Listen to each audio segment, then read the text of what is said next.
Meus caros irmãos e irmãs, aqui no nosso santuário, você que nos acompanha aí da sua casa, você que vai ouvir esta pregação disponível aí no nosso canal. Nós estamos celebrando o 11º domingo do tempo comum. O tema geral do que a liturgia nos traz é um convite para olharmos com esperança para o mundo que vivemos. Principalmente nós que temos este caminho de espiritualidade, nós que buscamos as coisas do alto. Jesus vai dizer no Evangelho que mesmo que nós não vejamos, Deus ele está agindo. Aquele homem que semeia, a função dele é jogar a semente. E a parábola vai dizer que noite e dia ele deita e levanta, ele não sabe como, mas a semente está germinando. Assim é o reino de Deus, assim é a nossa vida. Mesmo que você não veja, tenha certeza, algo Deus está realizando na sua vida. O próprio reino de Deus, ele depende de nós praticamente para nada. A graça de Deus, ela vai acontecendo. Cabe-nos a esperança do esperar. Cabe-nos a esperança do esperar. E nós, enquanto esperamos este reino de Deus que cresce, que floresce e que frutifica, nós não esperamos na apatia, nós não esperamos na passividade, nós esperamos num caminho ativo de santidade. Confissão, Santa Missa, adoração, leitura da palavra, recitação do Santo Terço, evangelho diário e assim por diante. Nós vamos nos deter agora à noite, completando a reflexão da manhã, e você pode abrir a sua Bíblia e marque esse texto, na segunda carta de São Paulo aos Coríntios, no capítulo 5, versículos 6 ao 10. Ela traz pérolas para a nossa espiritualidade. Meus irmãos, a celebração da missa, que nós celebramos todo domingo, para aquele que entra na dinâmica eucarística, nós viemos à igreja para duas coisas.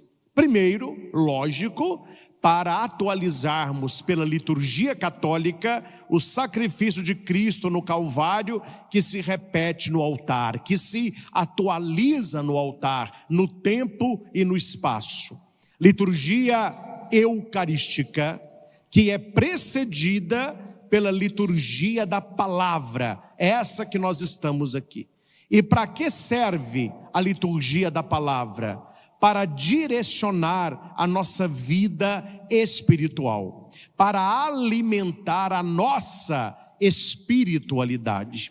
Além de tudo que a oratória sacra traz com ela, quando fiz o curso lá em Ouro Preto, o professor falava muito bem: quando você estiver fazendo uma pregação, uma ministração da palavra para uma assembleia, o mais importante, além do texto, do contexto, do atualizar o texto, é você dar para o seu povo um direcionamento de atitude na busca da santidade. Então, ao terminar a missa, eu sou chamado a fazer o quê? O que Deus espera de mim? Como que eu, que sou cristão, devo passar por este mundo? Talvez não buscando autoajuda, mas buscando ajuda do alto. Isso é espiritualidade. E a leitura de hoje, nesse prisma, é uma pérola, é uma joia, porque nos dá vários pontos da nossa caminhada cristã. Quem quiser acompanhar no folheto, você de casa, na sua Bíblia, segunda carta a São Paulo aos Coríntios, capítulo 5, 6 e seguintes. No versículo 6, nós temos algo importante. Estamos cheios de confiança inabalável no Senhor. Se não é bênção, é lição. Repitamos isso. Se não é bênção, é lição. De novo. Se não é bênção, é lição. Ou seja, aconteça na minha vida o que acontecer, ou é bênção ou é lição. Veja a sua vida assim. Quando você conseguir enxergar assim, você vai tirar a palavra ruim do seu vocabulário. Nada que nos acontece é ruim. O ruim que nós falamos deve ser denominado não bom. Acontece coisas boas e coisas não boas. Coisas boas, bênçãos. Coisas não boas, lições. Então nós estamos aprendendo o tempo todo. Nós aprendemos com aquilo que Deus nos ensina e nós aprendemos com aquilo que a vida nos cobra. E esta confiança inabalável no Senhor nos livra do medo, nos livra da insônia, nos livra da ansiedade, da depressão. O Senhor está cuidando de mim. Eu posso não ver, mas Ele está fazendo algo para a minha vida. Assim como o Evangelho, aquele homem que julgou a semente, ele olhava para a terra via. Ele contemplava a terra contemplava, mas ele não sabia que o que ele não via acontecia. A semente germinava, a semente crescia, a semente tinha vida. Você não precisa ver, você precisa crer. Você não precisa ver, você precisa crer. Hoje é o contrário de Tomé. Tomé precisou ver para crer. Hoje, quem não crer, não vê. Então é preciso crer. Nós estamos cheios de confiança. Deus tem cuidado de nós. E quando você está cheio de confiança, você começa a ver o cuidado de Deus. Hoje, visitando alguns hospitais na parte da tarde, vários dos doentes me diziam assim: padre, é nesta hora que a gente vê o cuidado de Deus. Tudo foi certo. Eu passei mal em tal lugar, tinha tal pessoa que me trouxe, já arrumaram isso, arrumaram aquilo. Por que a pessoa ela consegue fazer esta releitura? Porque ela está cheia de confiança em Deus. Deus está conduzindo. Esse médico, essa enfermeira, o carro que me levou, o dia que eu passei mal, com quem eu estava, são cuidados de Deus. Mas é preciso estar cheios de confiança para saber que Deus age no silêncio. Deus age no mistério, Deus age no enigma. No enigma, São Marcos é o evangelho que mais coloca essa tônica. Jesus só falava em parábolas. O que é uma parábola? É um enigma, é um enigma. Ele conta uma história, ele não explica a história e as pessoas ficam tentando entender. Mas a Bíblia vai dizer que quando ele estava com os 12, ele explicava tudo. Ou seja, na intimidade as respostas vêm. Na intimidade você encontra o seu caminho. Na intimidade você sabe o que fazer, com quem fazer, quando fazer, onde fazer, como fazer. Quando é a nossa intimidade com Deus? Lá no seu quarto. Fecha a porta do teu quarto e ora a Deus em segredo, e Deus que está em segredo te recompensará. Aqui eu falo com muita verdade, tranquilidade e transparência. O conteúdo da sua oração interessa a duas pessoas, a você e a Deus. Ninguém tem conta com isso.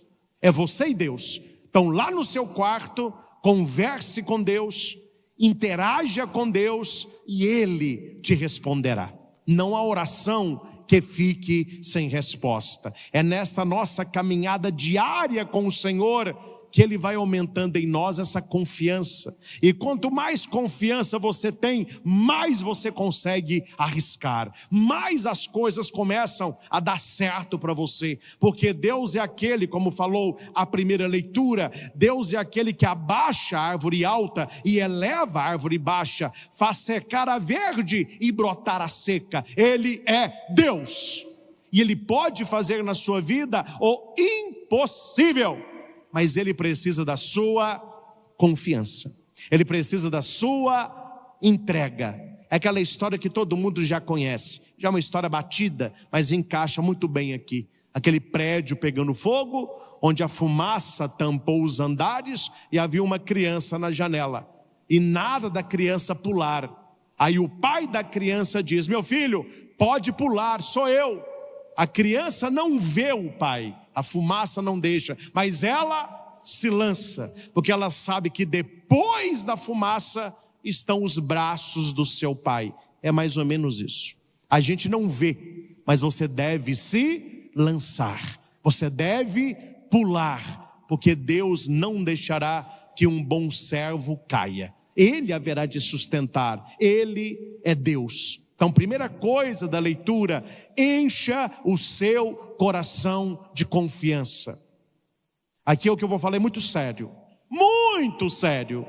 Não confie em ninguém, nem no seu marido, nem na sua esposa, nem nos seus pais, nem nos seus filhos, nem nos seus irmãos, mais do que Deus. Pode confiar nessa galera toda, mas coloque a sua confiança primordial no Senhor. Amarás o Senhor acima de todas as coisas. Amar é confiar, amar é entregar. Havia um casal de ninja, na verdade, samurai, né? Que é o ninja do mal, o samurai é do bem. O samurai, ele atravessava um riozinho com a sua esposa. Veio um temporal e o barco foi de um lado, um barco foi do outro, ele dormindo e a mulher muito ansiosa, porque ela não sabia nadar, achando que o barco ia virar.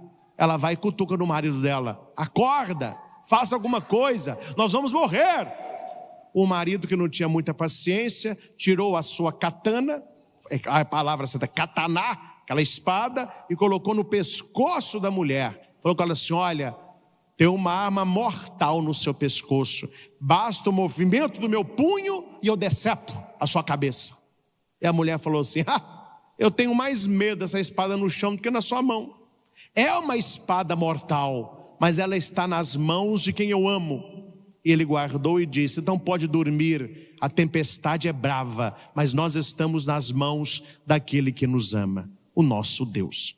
Meus irmãos, se você entende uma história dessa, e se você já passou por momentos como esse, eu já passei e passo grandes tempestades, se você não tiver, meu filho, confiança em Deus, você vai afundar. Porque chega numa hora que é você e Deus. Você já ouviu falar que não tem caixão de casal? É uma hora que você enfrenta sozinho. Você já viu cama de CTI de casal? De família? Tem hora, meu filho, que é você e Deus. É nessa hora que você tem que ter a certeza: a minha confiança não me deixa vacilar.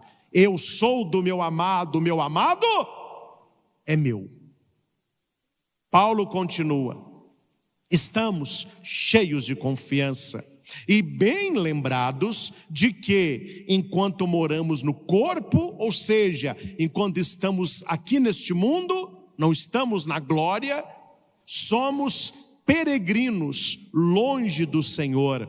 Não significa que Deus está longe de nós. Quando Paulo diz longe do Senhor, é porque ele anseia estar com o Senhor na glória, estar com o Senhor no céu. Mas o mais importante aqui é a palavra peregrino, que muitos substituem na vida erroneamente por turista. Eu já fui turista várias vezes, você também certamente. Mas alguém já fez aqui alguma peregrinação? Qual a diferença do ser turista e do ser peregrino? O turista, ele não tem interação com o local. Não importa como que ele vai, ele quer chegar o mais rápido possível. No turismo, você come, você vê, tira foto, mas nada daquilo tem a ver com você. Você está ali por um tempo determinado. Você é um turista, você não é daquele lugar. Então você vê, tira foto, estuda e volta. O peregrino, pelo contrário, ele não se preocupa com a chegada. ele contempla o caminho. Essa é a diferença do turista e do peregrino. Existe aquele caminho tão famoso de Santiago de Compostela. As pessoas vão peregrinando. Como aqui no Brasil nós temos peregrinações ao Santuário de Aparecida, temos peregrinações ao Santuário de Santa Rita de Cássia, em Cássia. Então o que é a peregrinação? As pessoas vão andando, elas vão rezando, elas vão meditando, tem as casas de apoio. É importante chegar, mas é muito importante o caminhar. Nós não somos turistas, nós não estamos aqui embaixo passeando, não julgando, mas observando. Eu vejo que uma grande parte da sociedade, ela não vive como peregrino, ela vive como turista. Eles estão aqui para aproveitar. Então o negócio é beber, é festa, é cuidar do corpo, é ter muito dinheiro, é ter muito prazer, é mostrar coisas caras, frequentar os melhores lugares, ter o maior prazer no menor espaço de tempo. Por que eles vivem assim? Porque eles estão vivendo uma vida de turista. O turista, ele é assim. Um dos títulos do Papa João Paulo II, São João Paulo II, é peregrino do amor. Foi um dos papas que mais viajou, levando a palavra também através da mídia. Por que um peregrino? Porque quando ele chegava no lugar, a primeira coisa que ele fazia era beijar o chão. Lembram disso? Ele descia do avião, ele ia e beijava o chão. Ou seja, eu sou um peregrino na terra de vocês. Eu quero me interagir com vocês. É a nossa terra, é a nossa igreja, é a nossa família. Meus irmãos, quando você entende que nós estamos aqui peregrinando, você vive diferente. Quando você acha que você vive para a semente e que você ficará para a semente, você vive de outra maneira. O que significa peregrino? Significa passagem. Eu estou de passagem. Tinha uma historinha, né? Essa simplesinha, mas cabe aqui também. De um monge que vivia numa cabana só com poucas coisas. Aí alguém olhou e falou: meu Deus, mas você mora aqui? Você de Não, não moro aqui não. Eu sou peregrino. Ah, é por isso. Aí o cara andou, encontrou esse monge lá na Ásia, com aquela mesma coisa. Não, mas você tem tanto... Não, mas eu não moro aqui, eu sou peregrino. Ah, tá bom. Depois foi encontrar o cara lá na Oceania. Mas você está aqui nessa casinha? Não. Aqui não é a minha casa, eu sou peregrino. Ah, tá bom. Acabou que encontrou o cara no Brasil. Mas você está com a mesma cabana? Já te falei, meu caro, eu sou peregrino. Falei assim: tá bom, mas onde você mora? Onde eu moro eu ainda não posso ir, eu estou em peregrinação. Ele entendeu que ele podia morar em qualquer lugar do mundo, ele era um peregrino. Vocês já notaram, meus irmãos, que muitas pessoas, elas não refletem sobre a boa morte? Parece que as pessoas vivem como se elas não fossem morrer. Tem os acumuladores, pessoas que só pensam em bens materiais, não rezam, não têm um culto, não têm fé em Deus, é acumular. Minha pergunta é: eles vão acumular até quando? Até a morte, para que a família se alegre. São pessoas que acham que não vão falecer, ou se passa na cabeça que um dia podem falecer, elas vão levar tudo que elas têm. E eu nunca vi caixão com gaveta. A pessoa vai, nem a roupa que ela vai, o coitado escolhe. Um já deixa escolhido, né? Quem não escolheu, vai com o que tem. Então é preciso entender, e é um livro muito bom para quem gosta de leitura espiritual, Santo Afonso Maria de Ligório, Reflexões sobre a Morte. Ele vai dizer sobre isso, que se a gente entende que a nossa vida é uma peregrinação, você vive de maneira diferente. Você vai se conectar profundamente com Deus, com as pessoas, procurar ter uma vida que agrade os olhos do Criador, procurar ter intimidade com Jesus Cristo, praticar o bem, aproveitar momentos com a sua família, ter momentos que alimentem o coração. As coisas mais caras da vida, o dinheiro não compra. Esses são os peregrinos. O turista, meu irmão, é o que segue geralmente. Turista é a cacaiada, né? A pessoa nunca foi num lugar, ela compra tudo, porque lá é muito bom. Quando chega em casa, você põe aquele tanto de coisa na mesa, aí vem a pergunta: o que eu vou fazer com tanto caco, gente? Eu já caí nessa também, não é?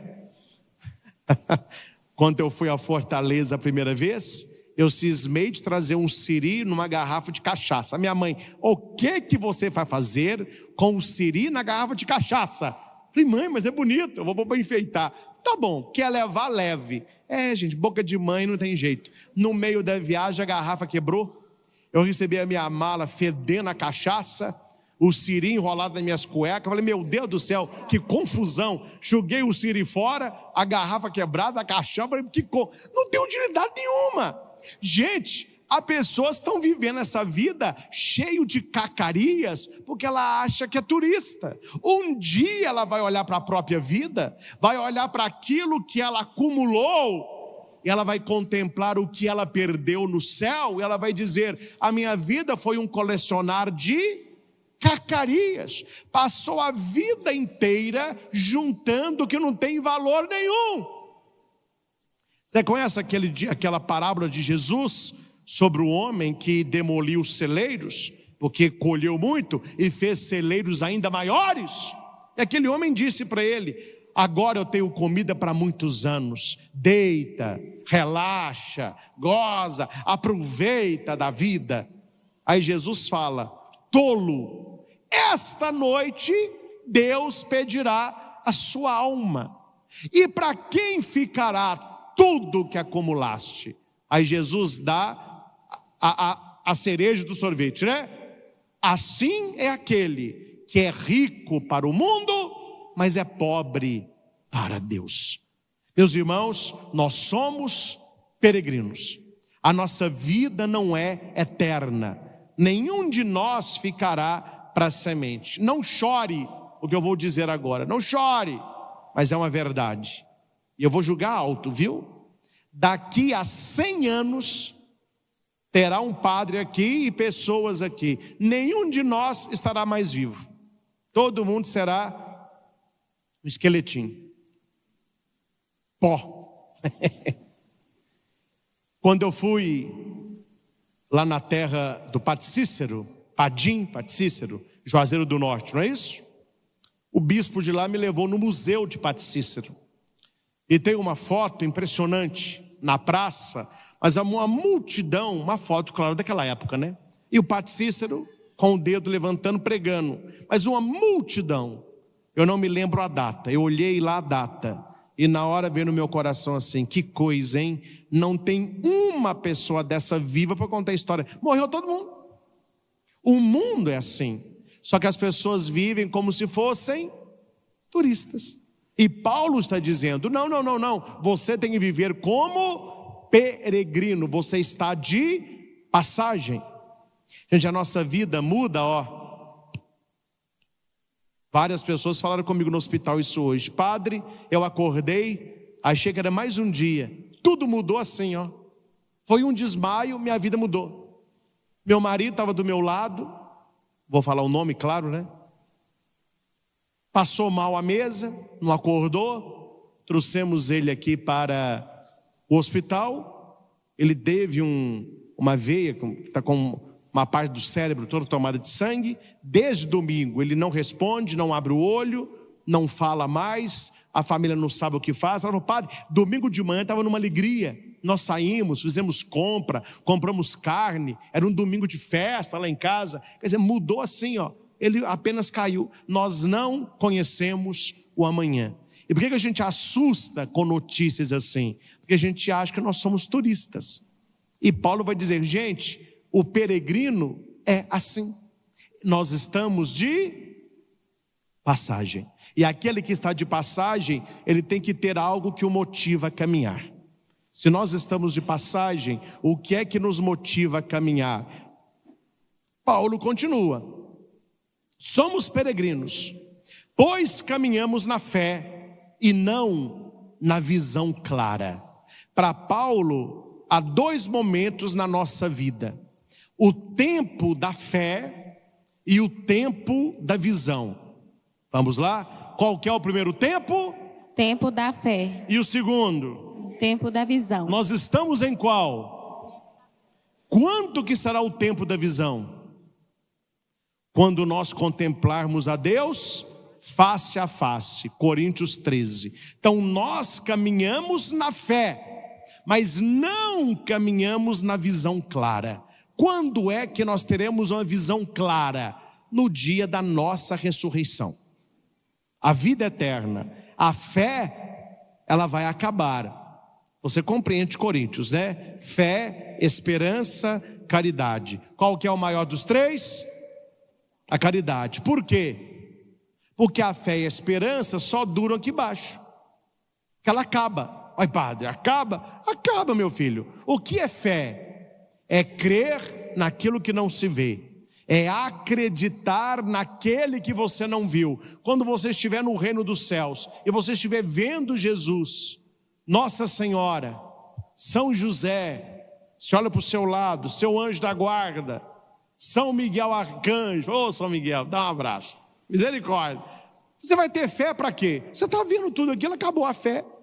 Esperança, eu espero o reino dos céus. Eu espero contemplar a Deus. O dia que eu estiver lá, onde que está a esperança? Você não precisa esperar mais, chegou. E o amor acaba? Não, ele vai à plenitude. Por isso que as virtudes teologais, o mais importante é o amor, porque ele começa aqui e ele plenifica no reino dos céus. Então a fé passará, a esperança passará, mas o amor plenificará. Por isso que a leitura vai dizer que nós caminhamos na fé, porque se nós tivéssemos visão clara, não precisaríamos de fé, é uma evidência. Então nós caminhamos na fé.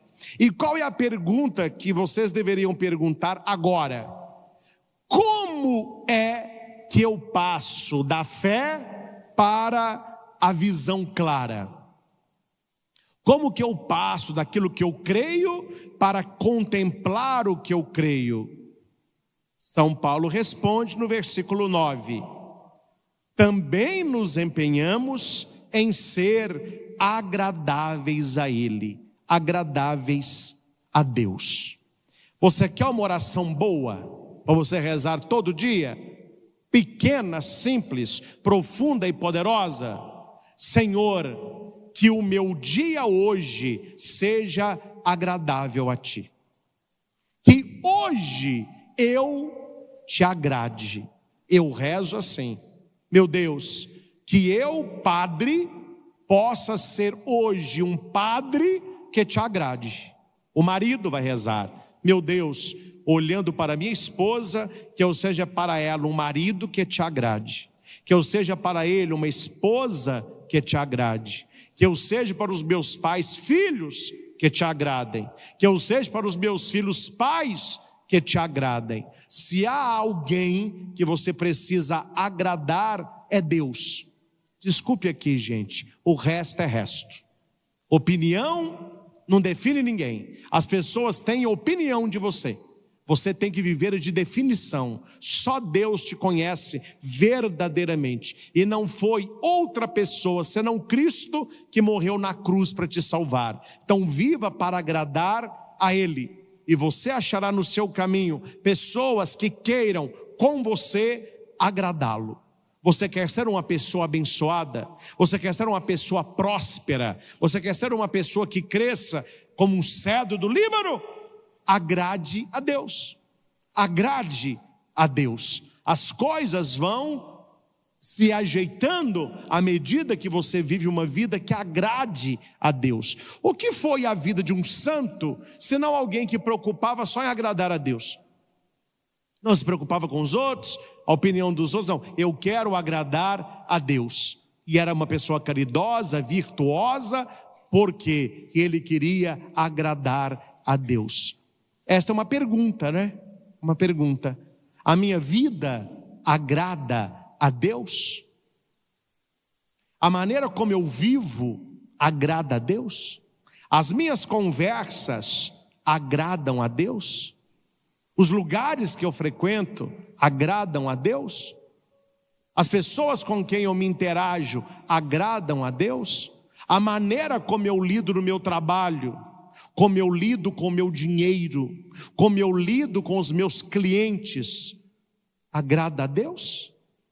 A maneira como eu trato os meus amigos, namorada, namorado, agrada a Deus?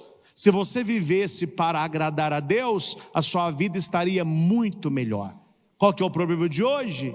Me desculpe aqui a franqueza. Para muita gente, Deus que se dane, eu quero é me agradar. Se eu estou feliz, que se dane o resto. Não me interessa se é pecado, não me interessa o que Jesus falou, não me interessa o que a igreja ensina, dane-se esse povo todo. Eu quero me agradar. Se eu estou me agradando, está valendo. Paulo vai dizer, não vive uma vida para te agradar. Vive uma vida que agrade a Deus. Se você vive uma vida para te agradar, você é turista. Se você vive uma vida para agradar a Deus, você é peregrino, pois peregrinamos para Ele. Peregrinamos para Ele.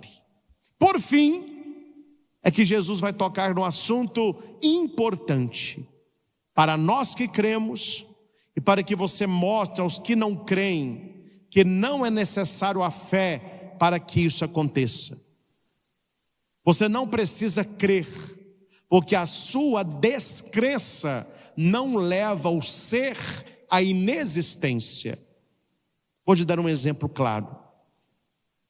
Você diz para alguém que não mora em Divinópolis assim: eu sou de Divinópolis, Minas Gerais, e lá eu frequento o santuário de São Frei Galvão, primeiro santo brasileiro.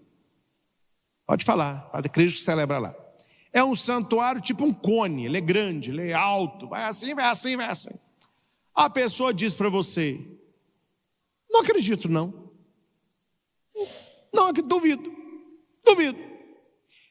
A pergunta é, quando esta pessoa ela não acredita e ela duvida, pela dúvida dela, o santuário que existe, ele passa à inexistência pela não crença do outro, sim ou não? Claro que não. Então a descrença do outro, ela é totalmente inútil, porque ele não tem poder, pela falta de fé dele, levar à inexistência o que já existe. Quem vai dizer isso é São Tomás de Aquino. As pessoas que não creem em Deus, Deus não deixa de existir pela descrença delas. O ser de Deus, ele não vai para a inexistência pela falta de fé. É por isso que Paulo vai dizer assim, atenção, acompanha aí o versículo 10. Aliás, todos nós, repita. Todos nós. Mais uma vez. Todos nós. O que significa todos nós? Significa todos nós. É todo mundo. Aqui não está falando dos que creem, os que não creem, os que foram batizados, os que não foram batizados, os que rezaram terço, os que não rezaram terço, os que fizeram adoração. Não. Todos nós temos de comparecer às claras perante o tribunal de Cristo, para que cada um, repita. Cada um, repita. Cada um. O que significa cada um? Você. Todos nós, cada um. Todas as pessoas terão no dia da morte o juízo particular. É você, perante o tribunal. É ali, meu filho, onde o filho chora e a mãe não vê.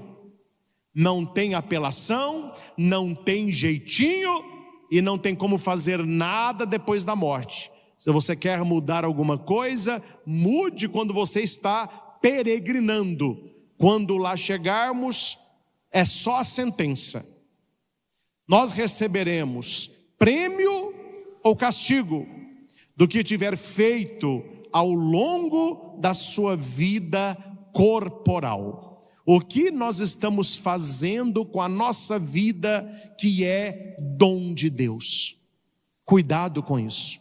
Aquilo que nós fazemos com a nossa vida, é aquilo que nós fazemos com a vida do outro, aquilo que nós não permitimos fazer e não permitamos que o outro faça, e isso um dia será cobrado de nós.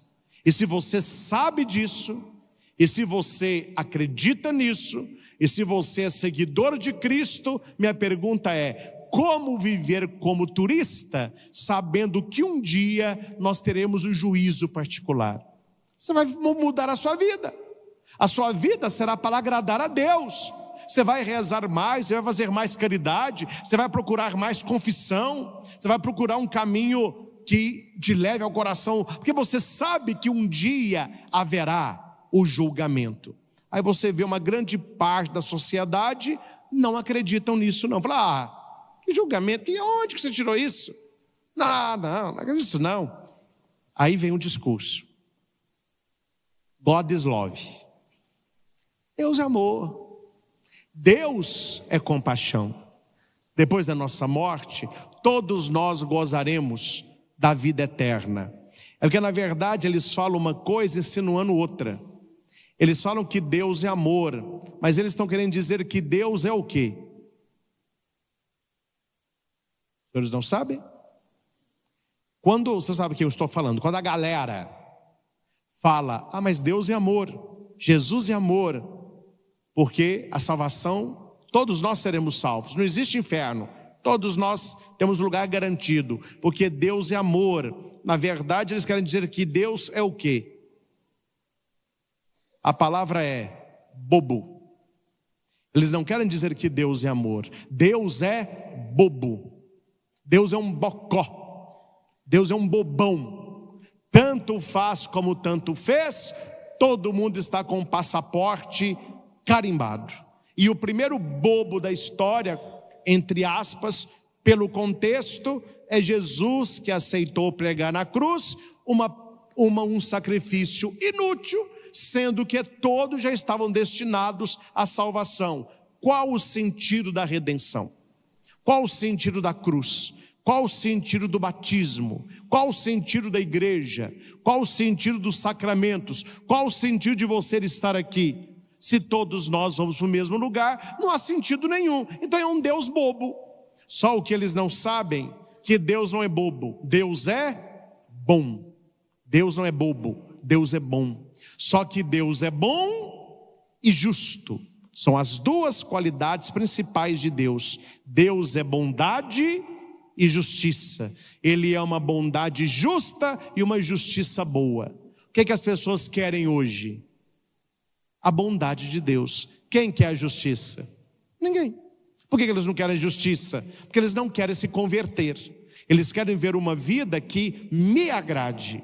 Eu quero uma vida que me agrade. E Deus, Ele agrada da minha vida. Deus me aceita como eu sou. Deus me aceita. Não venha com essa não, viu meu caro? Deus te aceita como você está. E quando você for a Ele, Ele fará de você o que você deve ser. A imagem e a estatura de Cristo. Alcançar na presença de Deus uma vida que agrade a Deus. É claro que Deus nos ama, mas quando você entra numa intimidade com Deus, só há um caminho, a mudança de vida, que é a conversão. Então o tribunal, onde Deus vai exercer a sua bondade justa e sua justiça boa, é que deve nos preparar para este momento. Qual momento? O momento da nossa morte, que será o dia mais importante da nossa vida. O dia mais importante da nossa vida não foi o dia que a gente nasceu. Este é muito importante, mas nós nascemos para a carne. O mais importante é quando nós nascemos para a vida eterna. Santo Afonso Maria de Ligório vai dizer: o dia mais importante da vida de um homem é o dia da sua morte, porque neste dia ele receberá o seu destino eterno, que não há câmbio, não há mudança, não há alternância. Aqui nós tiramos 3 ensinamentos. Todos serão julgados, e não apenas alguns, todos. Segundo, cada pessoa receberá no julgamento uma sentença. Terceiro, o julgamento é individual e particular, ele é pessoal, é você e o Senhor. Meus irmãos, respondam aí dentro de você. Se o pessoal acreditasse num juízo particular, se as pessoas acreditassem numa condenação eterna, que é o inferno, se as pessoas acreditassem que existe um diabo, um demônio, que quer roubar as suas almas, porque o intuito do diabo é perverter a criação. O diabo, ele não pode tentar a Deus, então ele tenta a cada um de nós, que somos imagem e semelhanças de Deus. E qual é o intuito de Satanás? É transformar o homem em imagem e semelhança de Deus, em imagem e semelhança dele. Porque ele foi o primeiro desobediente. E ele quer que você desobedeça a Deus, que é o pecado. Ele quer que você rompa a sua amizade com Deus, que é o pecado mortal. Ele exulta de alegria. O diabo se alegra com cada pecado mortal. O diabo dá gargalhada com cada atitude humana que não seria para ser praticado. Nós estamos vivendo essa questão do nenê no útero da mamãe. Isso para o diabo é uma glória. A obra da criação, e o ser humano se destrói. O ser humano conversa se deve ou não matar aquela vida. Aquilo para o inferno não tem nada melhor. Olha como que o diabo conseguiu perverter a tal ponto a consciência humana, que o ser humano é capaz de atos tão pecaminosos e maldosos, só podem ser oriundos de um mal maior. Quer dizer, é isso que o mal quer. Ele quer a perversão, ele não quer a conversão. Ele quer que o ser humano se torne imagem e semelhança dele, desobediente, soberbo, mentiroso, egoísta, invejoso, oportunista, falso. Isso tudo ele é. E por que ele vai entrando sorrateiramente na vida de quem está brecha? Para perverter a imagem de Deus que está em você. É isso que ele deseja. Ele não pode destruir a Deus, ele destrói a nós, que somos profundamente amados por ele. Por fim, meus irmãos, você que está em casa, anote no Catecismo da Igreja, parágrafo 10:21 e 10:22. Quem tem o catecismo, depois você leia. Aqui eu vou apenas ler o que a igreja diz a respeito do juízo particular. Vocês sabem que Santo Antônio, o pessoal fica brigando, Santo Antônio é o casamenteiro, né? Não é ele que é o casamenteiro? É. Mas Santo Antônio tem algo muito melhor do que o casamenteiro. Ele era um exímio pregador. Ele pregava muito bem. Era um orador sacro.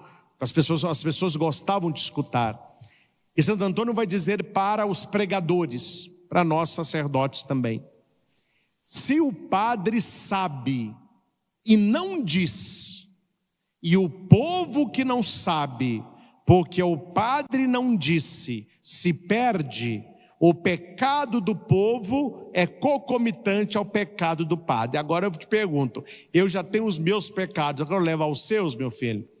Você que se vire com o seu. Estou fora. Por isso que eu conto essas coisas. Você sabe, se você vai fazer, se não vai fazer, Pilatos só lavou a mão. Eu falei, não é? Atenção. A morte, estou no Catecismo da Igreja 10:21. A morte põe fim à vida do homem como tempo aberto ao acolhimento ou à recusa da graça de Deus manifestada em Cristo. Vamos lá, atenção. Qual é o momento que a pessoa tem para aceitar ou recusar a graça de Deus? Qual é o momento? A vida. Quando é que esse momento acaba? A morte. Você tem que saber isso de cor. Se alguém falar com você, não, depois da minha morte, Deus vai se mostrar misericordioso. Não, meu filho, já era. Você perdeu a salvação. O tempo que Deus te dá para a sua salvação é até a morte, não é depois da morte. Eu tive um professor de escatologia, que eu estudo das últimas realidades, né? Que ele dizia que a gente ia escrevendo a cada dia o nosso livro da vida com uma caneta. Então cada dia era uma página. E você vai escrevendo. No momento da sua morte, a caneta ela é retirada. Você não pode escrever mais nada. O que escreveu é até ali. A gente não vai continuar escrevendo a nossa história depois da morte. Então a igreja vai nos dizer: a morte põe fim ao tempo de reconciliação, ao tempo de mudança de vida. Há pessoas que dizem assim: padre, eu sou muito jovem, eu vou viver, vou aproveitar, vou namorar, vou ficar, vou me drogar, vou fazer tudo. No fim da minha vida, eu me converto. Tá bom, o argumento é válido, não vou dizer que não é. Mas eu tenho uma pergunta para a pessoa: quando será o fim da sua vida? Quando? Você vai morrer idoso? Você vai morrer adulto? Você vai morrer jovem? Você vai morrer amanhã? Quando é? A gente não sabe a resposta. Então eu vou ficar brincando com a minha alma como se fosse uma roleta russa? Você tem coragem, meu irmão, de brincar de roleta russa? Sim ou não? Sabe o que é roleta russa? Alguém não sabe? É roleta russa, esses cabeça vazio, pega um revólver, coloca uma bala, roda o tambor e fecha. Aí eles vão dando assim, ó, cada um dá um. Por que uma roleta russa? Pode morrer a qualquer hora. Ninguém sabe quando que o projétil será disparado. Agora, a nossa vida, mais do que a nossa vida, a nossa alma, você vai julgar roleta russa com a sua alma? Aí eu vou julgar na sorte. Depois eu me converto. Vai que a morte chame antes. O Novo Testamento fala do juízo na perspectiva do encontro final com Cristo. O que é juízo particular? O meu encontro final com Cristo. Mas repetidas vezes afirma a retribuição imediatamente depois da morte de cada um em função das suas obras e da sua fé. Você sabe o que é imediatamente? Sim ou não? Na hora. O doutor está lá tentando reanimar o caboclo.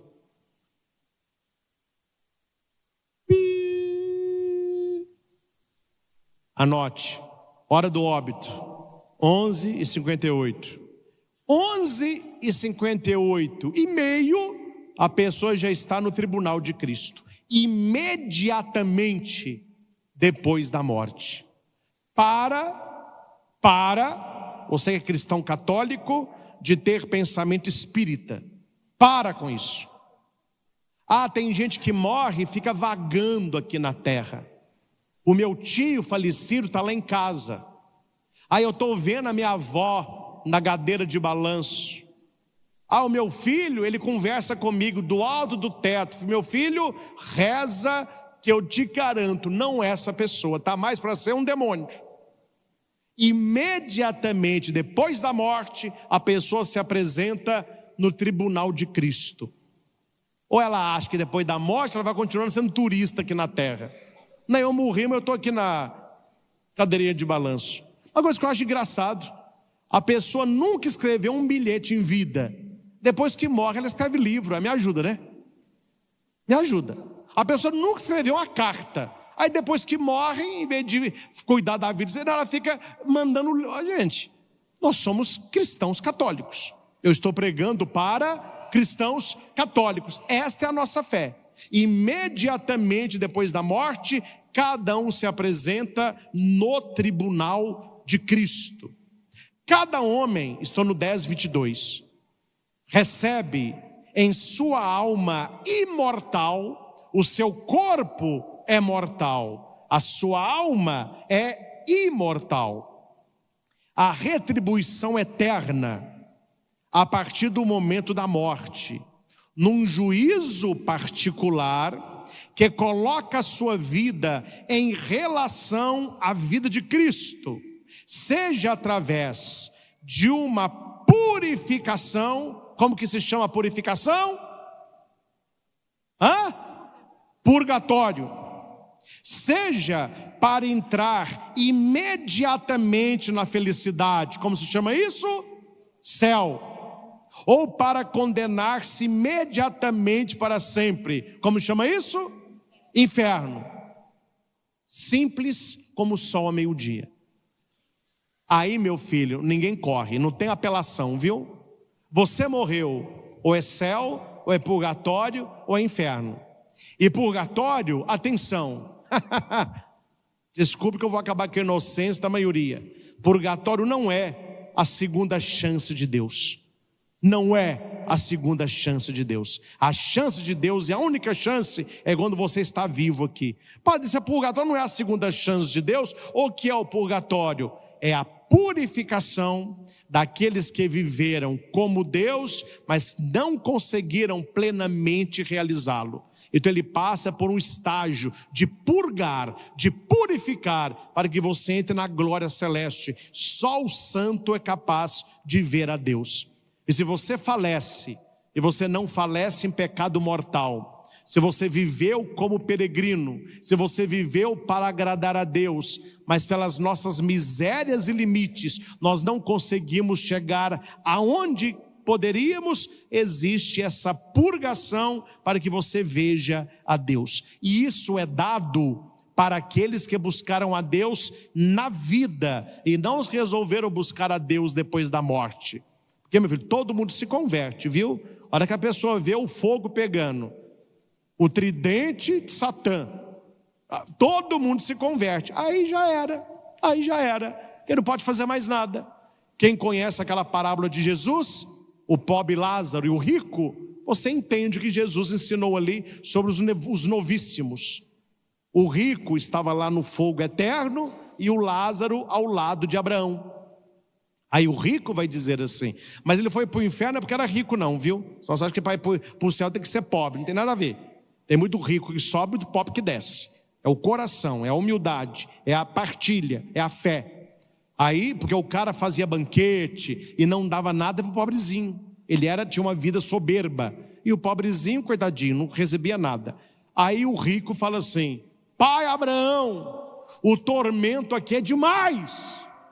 Pede para Lázaro, olha o tormento como é, molhar o dedo na água e colocar pelo menos uma gota aqui na minha boca. Abraão diz, não é possível. Entre nós há um abismo intransponível. Os que estão aí nunca podem vir para cá. E os que estão aqui nunca podem ir para aí. Quem está no céu, permanecerá no céu. Quem está no inferno, lá permanecerá. Aí o rico sofrendo, ele lembra de quem? Da família. Então, pai Abraão, peça que o morto, o Lázaro, vá na minha casa e diga para os meus irmãos mudarem de vida. Numa outra palavra, diga para eles viverem como peregrinos e não como turista. Abraão disse, eles têm os sacerdotes, que escutem a eles. Não, pai Abraão, mas se um morto ressuscitar, eles acreditarão. Aí Abraão responde, se eles não acreditaram na palavra, pode um morto ressuscitar, que eles também não vão acreditar. Ou seja, para quem tem fé, prova nenhuma. Para quem não tem fé, prova nenhuma é suficiente. Então é preciso buscar uma vida que nos diga, eu estou caminhando para um juízo particular. Um dia, na presença de Deus, a minha vida toda será passada. E a única coisa que Jesus quer ver, uma vida que agradou a Deus. Não uma vida que agradou a você. Não uma vida que agradou os meios de comunicação. Não uma vida que agradou as ideologias do mundo de hoje. Não. Uma vida que agradou a Deus. Que vivendo assim, nós possamos peregrinar neste mundo, na certeza de que caminhamos para as coisas que não se veem. Estamos no tempo da fé, mas caminhamos para o tempo da visão clara. Que o Senhor nos ajude por uma vida austera e firme a buscar cada vez mais as coisas que não passam. Vamos fazer uma pequena oração, fecha os teus olhos. Deus eterno e todo-poderoso, nós os louvamos, exaltamos e bendizemos por esta palavra. Obrigado, Senhor, porque de maneira muito clara o Senhor revelou os segredos desta leitura. Queremos tomar posse de cada ensinamento. Queremos ter uma vida cheia de confiança. Eu creio, Senhor, mas aumentai a minha fé. Quero viver como um peregrino que busca o Senhor. Eu não estou neste mundo para passear. Eu tenho uma missão a cumprir aqui. Eu nasci na família onde estou, convivo com pessoas, trabalho, estudo. Nesses lugares, Deus espera algo de mim. Porque nós caminhamos pela fé, mas um dia nós caminharemos com a visão clara. Contemplaremos Deus face a face. E a coisa mais importante, Jesus, que devemos buscar, seja na igreja, na nossa família, no nosso trabalho, no nosso estudo, é uma vida agradável a Deus. Eu quero agradar a Deus com a minha vida, para que quando chegar a minha morte, o momento mais importante da minha vida, onde acontecerá o juízo particular, o meu destino eterno, eu quero me colocar face a face perante o tribunal de Cristo para receber a minha recompensa de tudo que eu tiver feito ao longo da minha vida. Por isso, Jesus, encha-me com teu Espírito, que o meu coração busque as coisas do alto, que eu não me deixe influenciar e nem me capturar pelas coisas do mundo que querem me afastar de Deus. Ajuda-me, Senhor, com o dom do discernimento, a separar aquilo que me leva para o céu e aquilo que pode me levar para o inferno, aquilo que me prepara um prêmio e aquilo que me prepara um castigo. Santos ou nada. Ajuda-me, Jesus, a buscar a santidade todos os dias. Por mais difícil que seja, por mais doloroso que seja o caminho, eu não abro mão da minha amizade contigo, Senhor.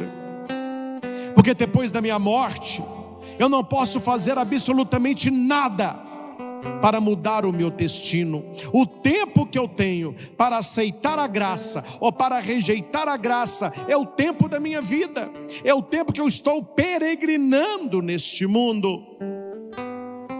Depois da minha morte, comparecerei imediatamente perante o tribunal de Cristo, recebendo a vida eterna, recebendo a purificação ou o castigo eterno. Ali, Senhor, não há apelação, não há jeitinho brasileiro, ali apenas a sentença: Deus é bom, mas Deus é justo. Que eu possa buscar na minha vida tanto a bondade como a justiça de Deus. Que o Senhor nos ajude a ter uma vida mais santa, uma vida que agrade a Deus,